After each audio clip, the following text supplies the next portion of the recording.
Hi everyone, welcome to Irie's Movable Feast. Today we're making a healthy and easy quinoa salad. You can follow my last video to cook the quinoa. Chop some fresh cilantro and mix with the warm quinoa to get the fragrance. Set aside.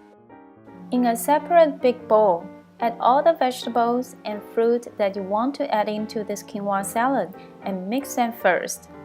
I usually steam the broccoli and frozen vegetables when I was cooking quinoa. Mix the vegetables before you add the quinoa. And add the quinoa and peppermint mixture.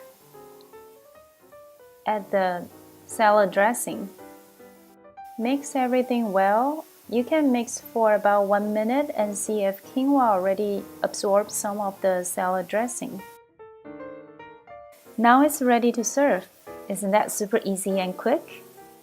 Wait a second, before you serve, add some toasted nuts on top.